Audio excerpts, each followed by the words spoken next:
धन्वंतरे नमः। I hope आप सभी लोग खुश होंगे और स्वस्थ होंगे। जैसे कि हम डॉक्टर गोविंद पारेख जी की 1 से लेकर के 80 तक की पेज सीरीज़ में पृष्ठों का अध्ययन कर रहे थे।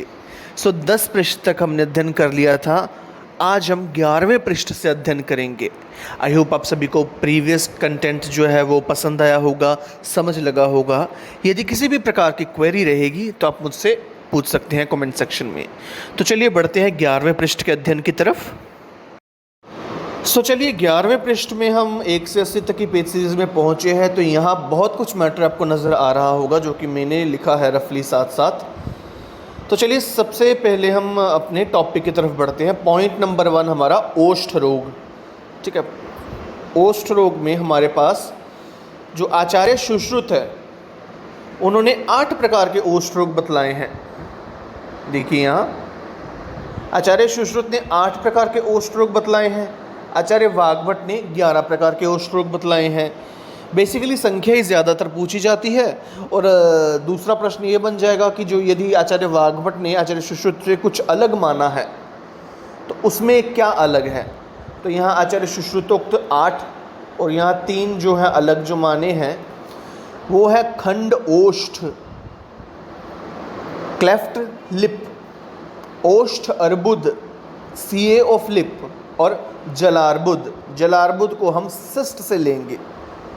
ठीक है, जो 3 अलग माने हैं वो है खंडोष्ठ, ओष्ठ अर्बुद और जल अर्बुद। हम ये 3 याद रखेंगे। यदि उपरोक्त आ जाएगा लिखा हुआ कि इनमें से आचार्य वाग्भट ने कौन से माने, आचार्य सुश्रुत ने कौन से नहीं माने, तो ये 3 तो डेफिनेटली होंगे। ठीक है, चौथा होगा वो हमारा ऑप्शन अलग होगा। वो नहीं माना होगा आचार्य सुश्रुत ने। ठीक है, प्रश्न किसी भी प्रकार से आ सकता है।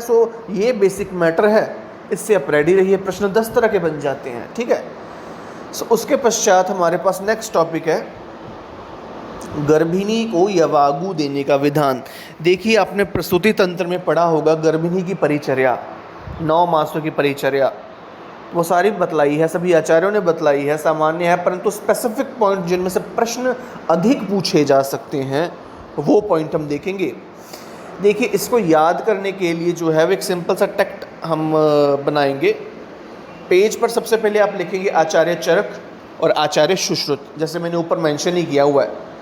आचार्य चरक और आचार्य सुश्रुत का नाम लिख के फिर आगे हम बढ़ेंगे, लिखेंगे 86 रुपीज़ की यवागु, यानी हमने बाज़ार से 86 रुपीज़ की 86 रुपये की यवागु खरीदी। अब 8 होगा आचार्य चरक के लिए और 6 होगा आचार्य सुश्रुत के लिए, क्रमशः, क्योंकि क्रम यही बतला रहा है, पहले आचार्य चरक का फिर आचार्य सुश्रुत का आएगा। 86 रुपीज़ की यवागु। ठीक है, अब यवागु 86 रुपीज़ से यहाँ तात्पर्य क्या है कि यहाँ जो गर्भिणी को यवागु देने का विधान है उसमें आचार्य चरक जो है गर्भिणी को 8वें मास में यवागु देने का विधान बतलाते हैं और आचार्य सुश्रुत 6ठे मास में यवागु देने का विधान बतलाते हैं। इस प्रकार से रहेगा। ठीक है, सिमिलरली कॉन्टिन्यूटी में हम आएंगे तो वस्ती की भी बात कर लें कि गर्भिणी को वस्ती कौन कौन से मास में देनी है हमने। तो ऊपर लिखा आएगा हमारा 98 रुपीज़ की वस्ती। तो यहाँ सिमिलरली आचार्य चरक ने बतलाया है 9वें मास में देनी है वस्ती, अनुवासन वस्ती देने का विधान है। और आचार्य सुश्रुत ने 8वें मास में बतलाया है वस्ती की आस्थापन व अनुवासन दोनों देनी है। ठीक है, आचार्य चरक ने जो है 9वें मास में अनुवासन बतलाई है, आस्थापन नहीं बतलाई, जो कि आचार्य सुश्रुत ने आस्थापन भी बतलाई है। 98 रुपीज़ की वस्ती से क्या तात्पर्य है इस कोटेशन से कि आचार्य चरक ने 9वें मास में वस्ती बतलाई है और आचार्य सुश्रुत ने 8वें मास में वस्ती बतलाई है। तो ये दो जो है टेक्स्ट आप याद रखिएगा। ठीक है, अब वस्ती देने का विधान क्या है कि अब 9वें मास में आगे जो है डिलीवरी होगी तो उसके बाद उसमें जो वात है, वात को विघ्न ना करे, तो उसलिए वात नाशनार्थ ही हम वस्तियाँ देते हैं। ठीक है, उसके पश्चात अब हमारे पास आता है नेक्स्ट टॉपिक, वो है कि प्रसूतागार में स्त्रियों की संख्या परिचर्या हेतु। तो आचार्य सुश्रुत ने 4 स्त्रियां बतलाई हैं और आचार्य चरक ने कोई विशेष संख्या नहीं बतलाई सॉरी, उन्होंने अनेक स्त्रियां लिख दी हैं। तो यदि संख्या आ जाए कि 4 स्त्रियां किसने बतलाई, आचार्य सुश्रुत ने, आचार्य चरक ने तो अनेकों स्त्रियां बतलाई हैं प्रसूतागार में। प्रसूतागार आप समझ सकते हैं, प्रसूतागार प्रसूतिकागार जो है जहाँ डिलीवरी होती है, जहाँ प्रसव होता है, उसे हम प्रसूतागार कहते हैं। अपने प्रसूति तंत्र में पढ़ा होगा। उसमें स्त्रियां कितनी होनी चाहिए, वो है हमारी आचार्य सुश्रुत मत से 4, आचार्य चरक मत से अनेकों। फिर हमारे पास टॉपिक आता है, यहाँ साइड पे मैंने लिखा हुआ है धात्री। धात्री जो शिशु को दुग्धपान करवाती है। एक तो माँ का दुग्ध तो है ही है, कुमार भृत्य में हमने पढ़ा था दुग्धपान व्यवस्था में पहले हम माता का दुग्ध देंगे, माता का उपलब्ध नहीं है तो धात्री का, धात्री नहीं है तो फिर गऊ का, गऊ नहीं है तो अजा का, यदि अजा नहीं है तो औषध सिद्ध फिर देंगे। ये सीक्वेंस अब याद कीजिए, पीछे जाके हमने पढ़ा था, तो वही सीक्वेंस में धात्री आती है। माता के बाद धात्री है, सीधे धात्री नहीं है। यदि माता नहीं किसी कारणवश यदि माता दुग्धपान नहीं करा सकती, कोई भी कारण है कि माता का दुग्ध उपलब्ध नहीं है, तो धात्री दुग्धपान करवाती थी। तो भाई यहाँ पे जो है हमारे पास धात्री की संख्या कितनी बतलाई है। आचार्य चरक और आचार्य सुश्रुत ने तो एक एक धात्री बतलाई है। विषय आता है यहाँ पे कि 2 धात्रियाँ किसने बतलाई हैं, वो बतलाई हैं आचार्य वाग्भट ने। ये एक्स्ट्रा पॉइंट आप पेज पे लिखिएगा, आपको यही इम्पॉर्टेंट पॉइंट जो है ये प्रश्न मन के रूप में आएंगे। ठीक है, धात्री के वर्णन के बाद अब हमारे पास आता है विष का वर्णन। अगध तंत्र में हमने पढ़ा था विष का वर्णन, अच्छे से पढ़ा था। तो आचार्य चरक ने कहाँ संदर्भ दिया है विष का, चिकित्सा स्थान के 23वें अध्याय में, कि विष चिकित्सा अध्याय में बतलाया था।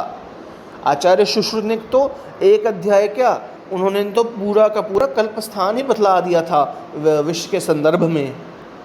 तो यहाँ बात आती है इम्पोर्टेंट प्रश्न की, अध्याय तो सभी बतला देते हैं, अब यहाँ स्थान की बात आती है। कल्प स्थान किसने बतलाया, आचार्य सुश्रुत ने। सिमिलरली चिकित्सा स्थान में ही विष का वर्णन कर दिया सारा, आचार्य भावमिश्र ने। सो भाव प्रकाश संहिता में चिकित्सा स्थान में विष का वर्णन आएगा। आचार्य काश्यप ने कौन सा अध्याय में वर्णन किया है, वो है सर्व विष प्रतिपादक अध्याय। ये 4 पॉइंट्स जो हैं बहुत इंपॉर्टेंट है, ये याद रखिएगा। ठीक है, तदुपरांत हमारे पास आता है उपविष की संख्या। करेक्शन यहाँ करेंगे, जहाँ 7 है वहाँ 11 करेंगे, और जहाँ 11 है वहाँ 7 करेंगे। सो आफ्टर करेक्शन हमारे पास क्या डाटा आता है कि रस तरंगिनी जो है उसमें 11 उपविशों का वर्णन है। रसरत्न समुच्चय, योग रत्नाकर, भाव प्रकाश संहिता, शारंगधर संहिता में 7 प्रकार के उपविशों का वर्णन आता है। साइड पर भी मैंने लिखा हुआ है, सो ये करेक्शन रहेगी, अब कर लीजिएगा। तदुपरांत हमारे पास है स्वर भेद, हॉर्सनेस ऑफ वॉइस, किस किस हेतु से होती है, कितने प्रकार हैं, ये प्रश्न बनेगा। इसका कम ही बनता है, स्टिल आप याद रखिए, चांसेस हैं बनने के। देखिए दोनों आचार्यों ने तो संख्या तो सेम ही बतलाई है, 6। आचार्य चरक क्या बतलाते हैं, वातज, पित्तज, श्लेष्मज, सन्निपात काट देंगे, उसकी जगह कासज लिखेंगे। ड्यू टू द कॉफ, खांसी की वजह से जो स्वर भेद हमें होता है कि क्रॉनिक खांसी है, तो नेचुरली हमारी, आपने नोटिस किया होगा, वॉइस पे भी प्रभाव पड़ जाता है, तो उसे हम स्वर भेद कहते हैं। रक्तज, मेदोज की जगह पीनस आएगा, कि जिसमें अब देखिए पीनस होगा ज़्यादा, उसमें आवाज़ का भी फ़र्क पड़ जाता है, जनरली आपने देखा होगा। सो ये है। तदुपरांत आचार्य सुश्रुत का मत, वात पित्त श्लेष्म, सन्निपात, क्षयज और मेदोज। सन्निपात और मेद आचार्य सुश्रुत ने ही केवल माने हैं, सो हम वही लिखेंगे। ये दोनों चीज़ों का ध्यान रखिएगा, ध्यान से पढ़िएगा। उसके पश्चात हमारे पास है अरोचक। बिफोर अरोचक के याद रखिएगा कि चरक चिकित्सा के 26वें अध्याय में 6 प्रकार के स्वर भेदों का वर्णन है। ठीक है, आधमान 8 प्रकार के बतलाए हैं। इसके पश्चात हमारे पास अरोचक आते हैं। अरोचक यानी कि भक्तोपघात, अरुचि। आचार्य चरक ने पंचविध रुचि बतलाई है। वातज, पित्तज, श्लेष्मज, सन्निपातज और मानसिक, ये संख्यात्मक हम याद रखेंगे। आचार्य माधवकर ने भी 5 प्रकार की, साइड में मैंने लिखा है, देख लीजिएगा, नोटिस कर लीजिएगा, 5 प्रकार की अरुचि बतलाई है, वात पित्त कफ सन्निपात, और मानसिक की जगह आगंतुक माना है। ठीक है, इस प्रकार से फिर अगला इम्पॉर्टेंट टॉपिक और है दोहृदय अवस्था। दोहृदय अवस्था गर्भिणी में कब दिखने को मिलती है? आचार्य चरक बतलाते हैं तृतीय मास। आचार्य सुश्रुत, उनके बाद उनका नाम लिखा जाता है तो हम चतुर्थ आचार्य सुश्रुत को कह देंगे। आचार्य भावमिश्र जो है वो भी 4 बतलाते। आचार्य सुश्रुत के मत का अवलोकन करके चौथे मास में वो बतलाते हैं कि दोहृदय अवस्था आएगी। प्रश्न इस प्रकार से आ जाएगा, सबसे कम मास में दोहृदय अवस्था किसने बतलाई है? तो तृतीय मास आचार्य चरक लिखेंगे। सिंपल प्रश्न आ जाए कि दोहृदय अवस्था कब है, तो आचार्य चरक का जब कुछ नहीं है। और ये प्रश्न जो है वो चिकित्सा के डिपार्टमेंट से बनता है, यानी कि चिकित्सा विषय का बनता है, तो हम आचार्य चरक को कंसीडर करेंगे। कुछ शल्य प्रधान व्याधि बनती है तो आचार्य सुश्रुत को मुख्यतः कंसीडर करके उत्तर देंगे। इस प्रकार से रहता है। ठीक है, फिर उसके पश्चात आचार्य वाग्भट का एक स्पेशल मत आ जाता है। इसमें आता है हमारे पास 3 पक्ष से 5 मास। ठीक है, सो ऊपर एक मेरे से गलती हो गई, मैंने आचार्य चरक का तृतीय मास सबसे बोला था कम है, उनका सबसे कम नहीं है, वो आगे आएगा सबसे कम वाला। तृतीय मास तो बतलाया ही है, आचार्य चरक का तृतीय, आचार्य सुश्रुत और आचार्य भावमिश्र का चतुर्थ मास है। फिर आचार्य वाग्भट ने जो बतलाया है अपना अष्टांग संग्रह ने, यहाँ पे हाईलाइट कर लीजिएगा कि अष्टांग संग्रह ने बतलाया है 3 पक्ष से, एक पक्ष 15 दिन का होता है तो 3 पक्ष 45 दिन के होंगे, वहाँ से लेकर के 5 मास तक। आचार्य काश्यप ने आचार्य चरक के मत का अवलोकन किया है तृतीय मास में। आचार्य हारीत भी तृतीय मास बतलाते हैं। अष्टांग हृदय ने 2 मास बतलाए हैं। ठीक है, 2 मास यानी कि 30 + 30 60 दिन। और यहाँ आचार्य वाग्भट यानी अष्टांग संग्रह ने 3 पक्ष से 5 मास का माना है, तो सबसे कम 45 दिन यानी 3 पक्ष का अष्टांग संग्रह ने माना है। सो इसी प्रकार से ये जो 6-7 पॉइंट्स है दोहृदय अवस्था के संदर्भ में एक पेज पे आप लिख लीजिएगा। आचार्य चरक, आचार्य काश्यप, आचार्य हारीत, ये जो है 3-3 मास बतलाते हैं और दोहृदय का। अष्टांग हृदय 2 मास बतलाते हैं। आचार्य सुश्रुत, आचार्य भावमिश्र जो है 4 मास बतलाते हैं। और अष्टांग संग्रह 3 पक्ष से सबसे कम से लेकर के रेंज इनकी सबसे अधिक तक जाती है, 5वें मास तक जाती है। सो यही रहेगा। इस प्रकार से हम आगे बढ़ते हैं। गर्भनाल छेदन, इम्पॉर्टेंट टॉपिक अगेन अपने प्रसूति से संदर्भ में है। चरक चिकित्सा जो अंतिम अध्याय है हमारा, अपना चिकित्सा नहीं सॉरी शारीर में जो 8वां अध्याय है उसमें आपको रेफरेंस मिल जाएगा इसका अच्छा सा। सो गर्भनाल छेदन, जब हम अम्ब्लाइकल कॉर्ड को कट करते हैं आफ्टर डिलीवरी, तो हमारे आचार्यों ने उसके संदर्भ में क्या ज्ञान दिया है हमें। सर्वप्रथम कौन सा शस्त्र हमें यूज़ करना है? अर्धधार नामक शस्त्र हमें प्रयोग में लाना है। इसके लिए ये हाईलाइट कर लीजिएगा पॉइंट, गर्भनाल छेदन में अर्धधार शस्त्र का प्रयोग होगा। ये हमारी प्रसूति पॉइंट ऑफ व्यू से भी आ सकता है, चरक पॉइंट ऑफ व्यू से भी आ सकता है, शल्य पॉइंट ऑफ व्यू से भी आ सकता है। इसको दिमाग में बैठा लीजिएगा कि अर्धधार नामक शस्त्र से हम गर्भनाल छेदन करते हैं। ठीक है, फिर आचार्य चरक और आचार्य सुश्रुत का सेम मत है इसके संदर्भ में। 8 अंगुल का अंतर लेकर फिर हमें वहाँ से छेदन करना है। ठीक है, नाभि से 8 अंगुल का अंतर लेंगे हम और आगे जाके छेदन करेंगे। सो 8 अंगुल। आचार्य वाग्भट ने बतलाया है 4 अंगुल। सो 8 अंगुल किसने बतलाया है, 4 अंगुल किसने बतलाया है, ये हम देखेंगे। ठीक है, उसके पश्चात जो है हमारा अन्नप्राशन काल। अन्नप्राशन काल में हमारे पास आएगा कि आचार्य वाग्भट ने 6ठे मास में अन्नप्राशन बतलाया है। आचार्य काश्यप ने जो है 10वें मास में अन्नप्राशन बतलाया है। 16 संस्कार तो सभी ने पढ़े होंगे, कुमार भृत्य में तो विशेष रूप से हमने पढ़े होंगे, और वहाँ पे जो है अन्नप्राशन संस्कार बतलाया गया है, तो वो कौन से मास में है, ये इम्पॉर्टेंट चीज़ है हमारी। आचार्य वाग्भट ने 6ठे मास में अन्नप्राशन बतलाया है कि अन्न हम 6ठे मास में खिलाएंगे बच्चे को। आचार्य काश्यप 10वें मास में बतलाते हैं अन्नप्राशन, ये तो है ही है, ऐड ऑन कर लेंगे फल प्राशन। ध्यान से लिखिएगा, फल प्राशन। फल प्राशन आचार्य काश्यप 6ठे मास में बतलाते हैं। आचार्य वाग्भट 6ठे मास में केवल अन्नप्राशन बतलाते हैं।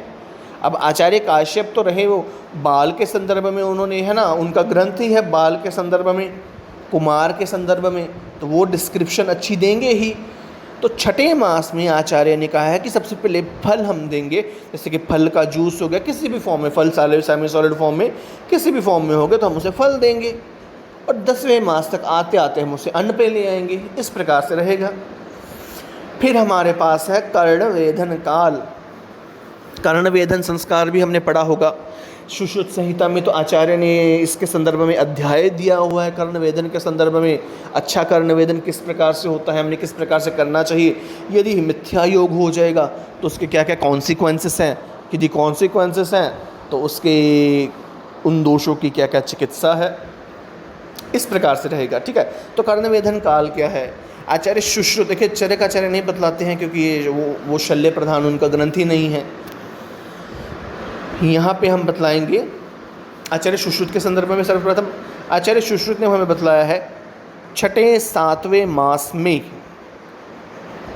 आचार्य वाग्भट ने भी बतलाया है 6ठे 7वें और 8वां मास ऐड कर दिया है। डिफरेंस कहाँ आता है, आचार्य स से आचार्य सुश्रुत शुक्ल पक्ष में कहते हैं, एक तो कृष्ण पक्ष होता है, एक शुक्ल पक्ष होता है। कृष्ण पक्ष में ना करके शुक्ल पक्ष में हमने करना है। जो 6ठा और 7वां मास होगा तो उसमें जो शुक्ल पक्ष आएगा उसमें हम करेंगे कर्णवेधन। और आचार्य वाग्भट ने 6ठा 7वां और 8वां मास बतलाया है, तो वहाँ हम शिशिर ऋतु का जब आगमन होगा तो हम करेंगे। तो ये पॉइंट अब हम याद रखेंगे कि 6ठा 7वां 8वां मास तो आचार्य वाग्भट और 6ठा 7वां केवल आचार्य सुश्रुत ने बतलाया। स्पेसिफिक काल क्या है वो प्रश्न उस पर आएगा। तो शुक्ल पक्ष में आचार्य सुश्रुत बतलाते हैं, शिशिर ऋतु के आगमन होने पर आचार्य वाग्भट बतलाते हैं। सो इस प्रकार से आपका मेन जितना होना चाहिए था उतना मैक्सिमम स्पेस से मैंने कवर करने की कोशिश की है। सो इस प्रकार ये रहा हमारा 11वां पृष्ठ, 1 से लेकर के 80 तक की पेज सीरीज़ में आज हमने किया था 11वां पृष्ठ। आई होप आपको समझ लगा होगा। आपने इंपॉर्टेंट पॉइंट्स जो है साथ में लिखे होंगे, क्योंकि जो इंपॉर्टेंट पॉइंट्स मैं लिखने को कहता हूँ ये डेफिनेटली प्रश्न जो पेपर में आ ही जाता है एमसीक्यूज़ में, क्योंकि बहुत इंपॉर्टेंट चीज़ें हैं। ये 1 से लेकर 80 तक की पेज सीरीज़ तो पूर्ण आयुर्वेद का उन्होंने सारांश दिया है, जिसमें से हमारा काफ़ी अच्छी जो है वो बन जाती है परसेंटेज अपने एग्ज़ाम की। हालांकि बाकी तो पढ़ना ही पढ़ना होता है, मेजॉरिटी तो बाकी से भी बनती है, पर इससे भी अच्छा खासा हिस्सा बन जाता है। इसलिए हम 1 से 80 तक की पेज सीरीज़ पे हम कर रहे हैं स्ट्रेस। ठीक है, तो चलिए वीडियो ज़रा सा भी अच्छा लगा हो तो लाइक कीजिएगा, कमेंट कीजिएगा, अपने कलीग्स के साथ शेयर कीजिएगा, अपने रिव्यूज़ और अपनी क्वेरीज़ कमेंट सेक्शन में ज़रूर दीजिएगा, और मेरे चैनल को सब्सक्राइब करना मत भूलिएगा। आपका प्यार मिलेगा, आपकी सब्सक्रिप्शन मिलेगी तो डेफिनेटली और आगे वीडियोस प्रिपरेशन के संदर्भ में और टेक्स्ट और जितने भी तरीके होते हैं ना, शॉर्टकट्स होते हैं कि हम स्मार्टली कर सकें, हार्डवर्क के साथ कर सकें, आपके साथ मैं डेफिनेटली शेयर करूँगा। तो चलिए मिलते हैं अगली वीडियो में, तब तक देखते रहिए और चैनल सब्सक्राइब करना मत भूलिएगा। धन्यवाद।